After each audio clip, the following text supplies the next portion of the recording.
Hi, everyone. Welcome to the session today. My name is Rada Friedman, and I am a fundraiser turned grant maker turned philanthropic advisor, and I'm on a mission to encourage more charitable giving and investments in the people who have historically received the least resources, especially women and girls of color who receive less than 1% of philanthropic dollars. I have overseen grants across 60 countries, and I've worked with some of the largest foundations in the world, from the Bill and Melinda Gates Foundation to Mackenzie Scott's Yield Giving. And I've also worked with some of the smallest, scrappiest grassroots nonprofits that you've probably never heard of. And today I'm going to be talking about a topic very near and dear to my heart, and probably to yours, the subject of my new book, which is called Fundraising Without Burnout: Radically Reimagining Philanthropy to Transform Your Impact. So to begin, I usually like to ask if everybody can raise their hand, although I can't see you. So maybe send an emoji or put something in the chat if you've ever experienced burnout. And the reason I do that is because I want you to know, if you have experienced burnout, you're not alone. Today, burnout rates are at an all-time high. Right now, 80% of employees are reporting feeling emotionally drained, and 1 in 4 are reporting severe burnout. And I know that burnout is widespread. We've all been watching the headlines as this great resignation has unfolded. But I want to talk about specifically how this is manifesting in the nonprofit sector, because nonprofit organizations have been doing heroic work to protect the fundamental rights of their communities. And with the turbulence of the COVID pandemic these last few years, not to mention wars and climate crises and record number of attacks on human rights, nonprofits have really had to pick up an even greater share of responsibility for taking care of our communities. And within nonprofits, burnout is really highest among those who are seeking the funds for the work, because they are the ones that have to repeat these heartbreaking stories over and over in order to convince donors to fund this vital work, only to be met with what we're now seeing: compassion fatigue. So as a result, many development leaders are not just getting frustrated and quitting, they are leaving and dropping out of the nonprofit sector altogether. And that poses a very big challenge for all of us, because we cannot protect the fundamental rights of our communities without resources, and we need fundraisers to find those resources and to steward those relationships and partnerships to ensure their sustainability. So several years ago, the Haas Junior Fund and Compass Point decided to undertake some research together to find out why development roles, why the fundraising roles were such a challenge for nonprofit organizations, because they were hearing this from all of their grantee partners. They did a huge survey of thousands of development directors and executive directors, and the report that they put out, which is called Underdeveloped, it's free, you can look it up online if you're interested, basically pointed to 3 key findings about what was going on. First, they found that development director positions had become a revolving door with really high turnover and vacancies lasting 6 months. Second, they found that nonprofit leaders were really struggling to find qualified candidates to be their fundraisers, reporting that a lot of the applicants didn't have the skills needed to do the job. I would actually posit that this means expectations were unrealistic. And the third thing is there was a lack of support for the fundraisers and the fundraising role. So by that, I mean a development director would walk into a new job only to discover there are no fundraising records, there's no fundraising software or system or database, and there's no fundraising help from the board of directors. And as a result, their report showed that 50% of the development directors they surveyed were frustrated, exhausted, and planning to quit. 50%. That is half of our development workforce. Now, add to that the effects of the COVID pandemic. One of the most significant things we saw during COVID were disproportionate effects for different people based on social determinants: race, gender, disability, LGBTQ identity, etc. And anyone who was standing at the intersections of those identities had a magnified impact. In particular, the gendered effects of this are particularly significant when we're talking about burnout in the nonprofit sector, because our sector is predominantly powered by women. And what we experienced during the last few years of COVID was referred to by many as a she-cession, because so many women ended up getting forced out of the workforce. Of course, this is because women are expected to care for the children when schools were closed and care for their families and carry all of the invisible household labor and continue to work their full-time jobs, and something had to give. I remember reading in 1 month alone a US economic report showing that 100% of the jobs lost that month were held by women. 100%. And in our fundraising and development roles, we have these really disproportionate gender issues because approximately 80% of development staff identify as women. But when it comes to executive leadership roles, like, for example, your chief development officer, suddenly that number flips. 80% of the highest paid executive development roles are held by men. So why am I talking about these gendered effects as a setup to talking about burnout? First of all, we need to be aware of what causes people to burn out. So for example, if they feel like they don't see anyone in a higher level position that looks like them, and they're never going to advance in their careers, that can lead people to say, why bother? Second, we need to understand that burnout affects people differently based on gender identity. Men typically report that burnout makes them feel disconnected from their work, whereas women report feeling anxiety, self-doubt, imposter syndrome, etc. And third, we need to pay attention to how our workplaces and our philanthropic sector are contributing to this burnout through their culture, including centering the needs and desires of donors rather than our communities that we serve or the staff that are working with those communities, asking fundraisers to jump through a lot of unnecessary hoops. Now, I know that my friend Voulet is going to be doing the closing keynote. He'll probably talk a lot more about some of those unnecessary hoops that nonprofits are asked to do. The point is that we cannot pin all of our hopes and dreams on one person or one position in our organization, especially when we know that there's so much turnover associated with that position, and then be surprised when they suddenly collapse from the weight on their shoulders. And we cannot hire our way out of this because the cycle will just repeat with the same thing with the next development director that we hire. So if you take nothing else away from this session, I want you to feel seen. I want you to know that you're not alone. And I want you to know that you're not broken. The system is what's broken. The reason you are exhausted and burned out is because you're working inside oppressive systems, patriarchy, white supremacy, capitalism, where perfectionism and toxic productivity and hustle culture have told you and made you believe that your worth and your value is somehow equal and proportionate to the amount of money you bring into an organization for the issues that you care about. And that is not true. You are inherently worthy regardless of anything and any kind of productivity that you do in your organization. Oppressive systems are designed to make it so difficult for you to change and dismantle them that you eventually become exhausted and burned out and give up. And we cannot give up. If you are finding yourself nodding along to any of this right now, maybe this story sounds familiar to you. You joined a nonprofit organization because you fell in love with its mission. You love the optimism of believing that a better world is possible and that you can be part of the change in making that world possible. But somewhere along the way, you realize now you are the one responsible for whether that organization thrives or suffers, regardless of whether you have any support. Best case scenario, you succeed and you raise the funds needed for this year's budget. Now that mountaintop that you just scaled becomes your new benchmark. And anything less than that is no longer good enough. Next year, you have to climb an even bigger mountain. And if you don't succeed, if a donor decides to do a strategy refresh or changes their focus area or makes a big pledge and then totally ghosts you, you are the one that is responsible for that fallout. And you feel totally responsible.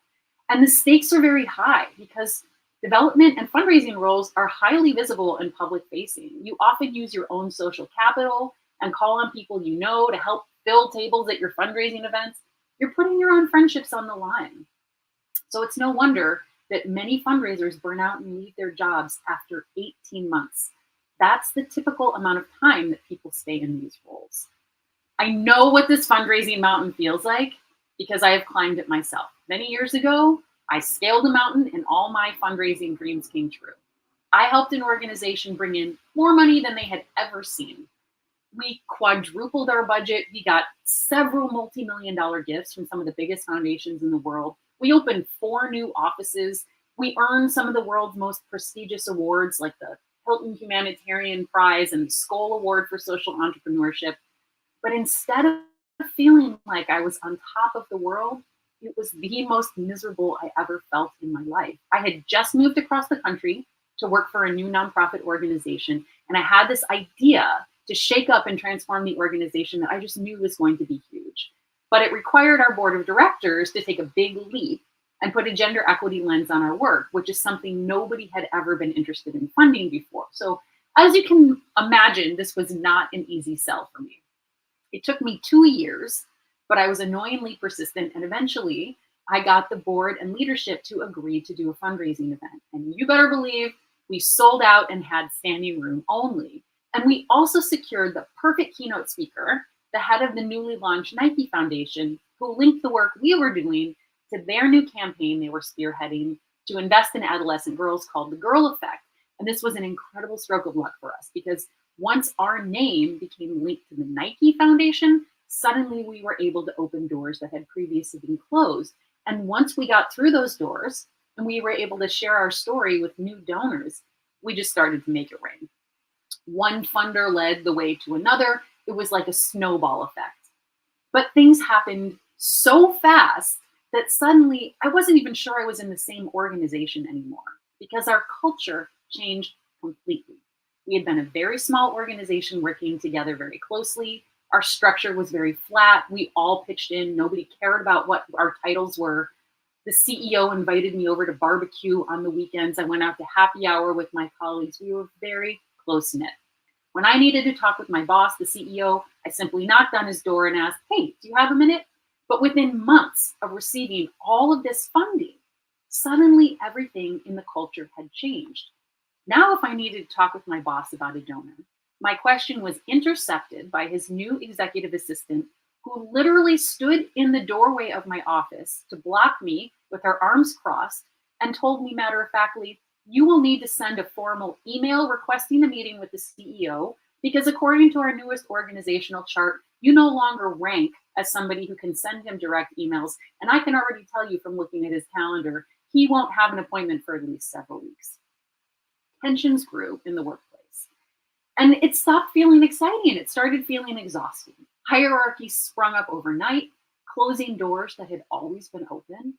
I was no longer allowed to talk directly with our donors. I was no longer invited to board meetings after years of splitting sandwiches with them over informal working committee meetings. And I suddenly began learning about meetings I hadn't been invited to where decisions were being made that had a direct bearing on the work I was doing. There were fights over budgets from all the new funding we received. And pretty soon, my small, humble nonprofit felt like a cutthroat political war zone. Power moves were plotted, and good employees, both old and new, were pushed out. And I felt responsible for causing the rupture in the organization through all this new funding. It was a really pivotal moment for me because I looked around and I thought to myself, if this is what successful fundraising looks like, I don't want any part of it. I had done everything right. We not only met, but surpassed all of our fundraising goals. And yet I had never felt worse and I was completely burned out. I had nothing left in my tank. I was so burned out, in fact, that I wasn't even sure if I should stay in the nonprofit sector anymore. I was thinking about leaving the country, starting a totally new life, a new career, maybe getting bangs. I pivoted. I decided I was going to take a new job as a grant maker. Because this way, rather than being the person constantly asking donors for the funding to do the work I cared about, I would get to sit on the other side of the table, giving the funding to nonprofit organizations. And that turned out to be a hugely eye-opening experience. Because having a seat at the grant making table helped me understand why fundraising had led me to the exhaustion and burnout. I quickly came to see it was the system that was broken. It was not me. It helped me understand why so many projects that I really wanted to fund that I thought were so brilliant and innovative were passed over because other members of the grant making committee considered them too risky, while so many projects that I thought were so boring and status quo were favored by the other grant making decision makers, who tended to be what I call male, pale, and from Yale, because they thought that the project's leader reminded them of themselves when they were younger. It really helped me understand why the causes that I cared so much about, like investing in women and girls of color, received less than 1% of philanthropic gifts. All these years, what I had been interpreting as my personal failure to get more funders to invest was in fact a failure of our systems. And it is also part of what causes other fundraisers like me to burn out. So I want to zoom out for a minute. How exactly are we defining burnout, and what is driving all of these high rates right now? So Dr. Maslow, who is the researcher who coined the term in the first place, describes burnout as an erosion of the human soul.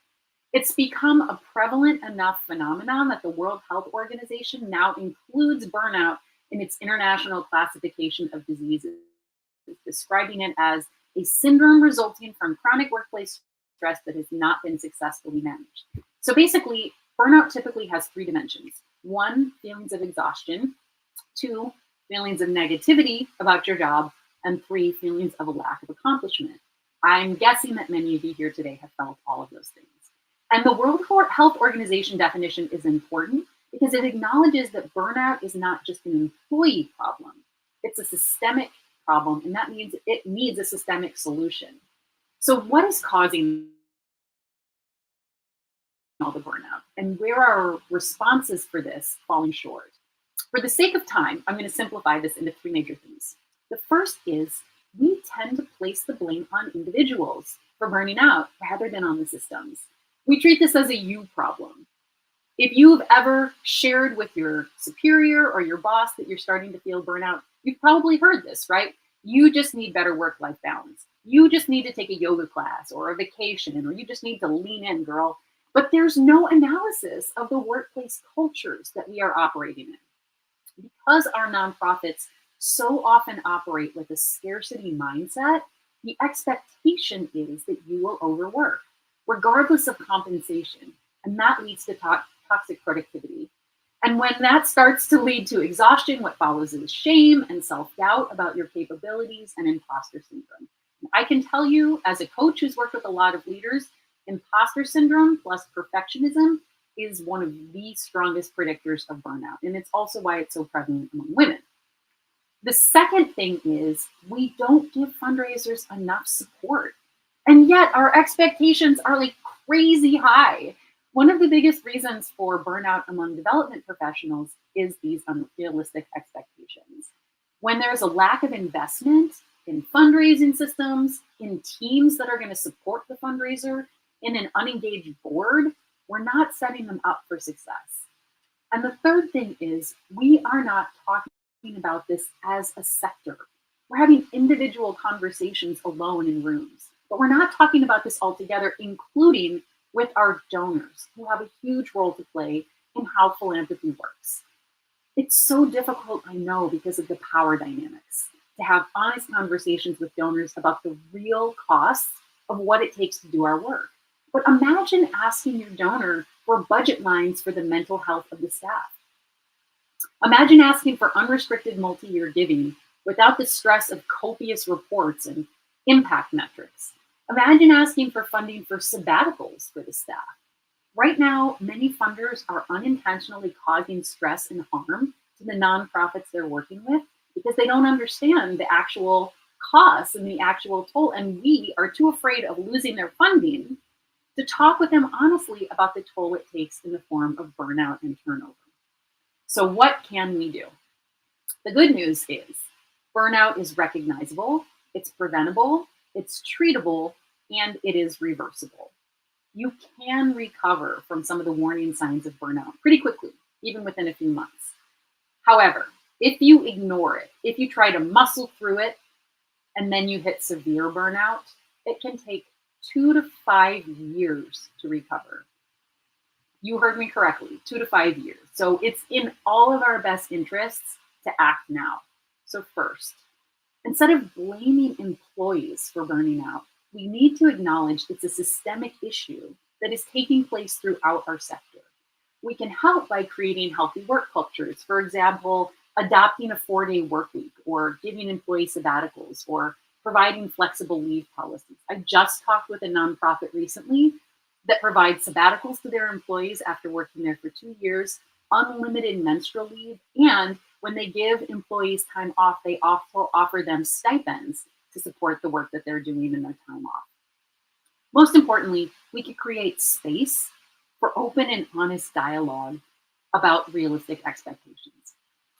The second thing we can do is, instead of putting all the responsibility on one fundraiser and expecting that person to solve all of the organization's problems by bringing the funding in and then wondering why they're burning out, we can build stronger cultures of philanthropy to support them. We can get the board engaged. We can talk with the rest of the team about how fundraising is a team sport and everyone needs to be engaged in it, rather than leaving this person out on a limb to do it all themselves. And third, instead of shying away from talking with donors about what our organizations truly need and the real cost of doing this work for the long term, we need to smash silos like the Incredible Hulk. Today, I see this so much. Nonprofits are having a conversation about an issue in one room, and donors are having the exact same conversation in a totally different room, but they're not talking with one another. We have these barriers and these walls and these silos set up that are separating us. And it's inhibiting really critical conversations about how we can work together to solve some of our common challenges. We need to remember that our suffering and our thriving is mutual. We've been convinced for a very long time that in nonprofits, we do not hold the power to change things. It's these donors that do. It's these institutions that do. It's these governments that do. I believe we actually do have the power. Look at the history of how movements have changed the biggest social issues of our time. I believe we do have the ability to transform broken systems into more equitable ones. And I believe we are the ones that we have been waiting for. So with that, I'm going to close out my presentation and open up the floor. If there are any questions, you can pop it into the chat. Or if there isn't enough time, I know in the few remaining minutes that we have to answer the question, I want to offer to all of you that you should feel free to reach out to me.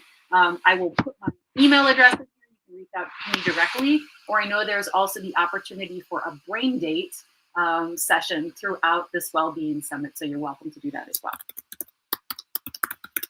Putting my email address in the chat right now. And you're welcome to pose any questions that you have right now.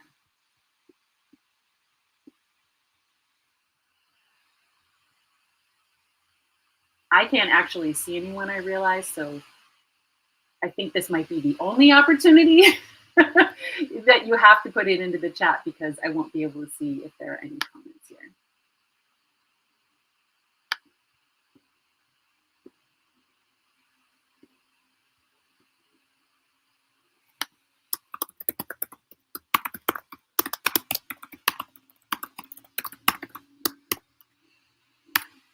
There we go.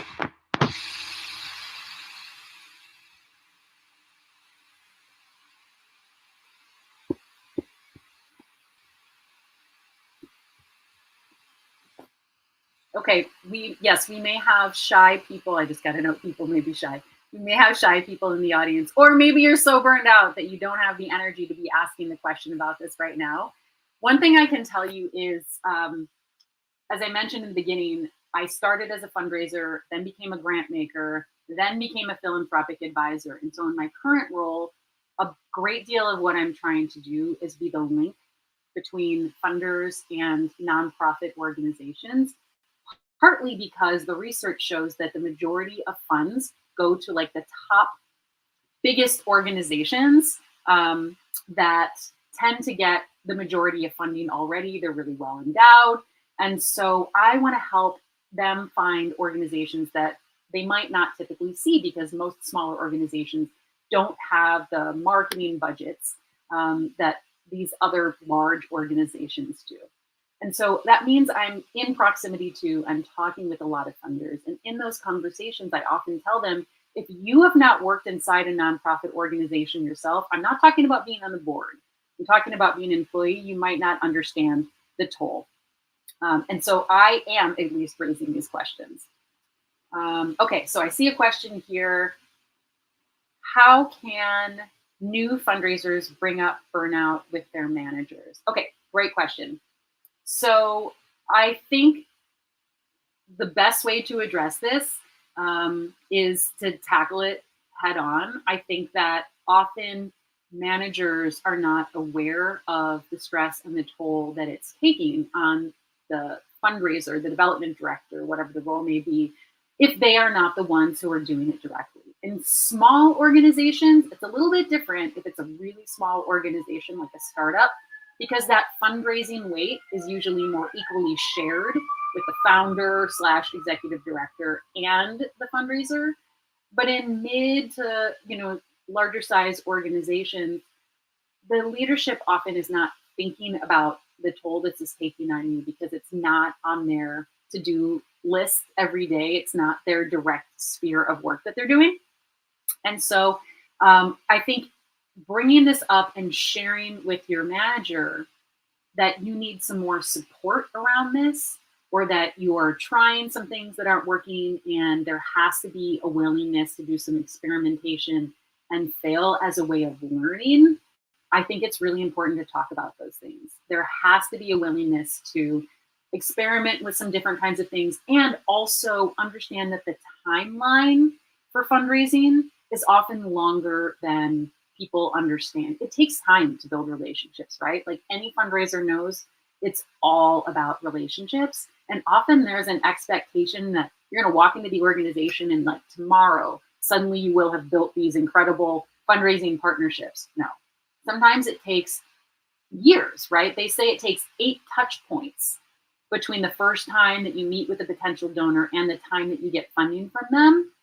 And so that takes some time to do. Think about how difficult it is to schedule time to meet with your friends. Like it's going to take some time to get that on the calendar, to meet with them enough times to build a relationship where you get to know one another and trust one another. But I will say another thing that the research shows is that the people who are already close to you in your sphere, the people who are already giving you some kind of a funding support, giving you money, giving you donations, are usually the ones that grow their funding with you over the years. So I usually recommend for new fundraisers, start small in your close sphere and then expand from there. But definitely share with your manager the challenges of this, because you are not alone. You are not responsible for doing all this work yourself. This is a team sport. Thank you. Okay, so I'm looking at the other comments here. You spoke about engaging boards, but despite valiant efforts, nonprofits often get board members keen to engage, but really comfortable about the fundraising.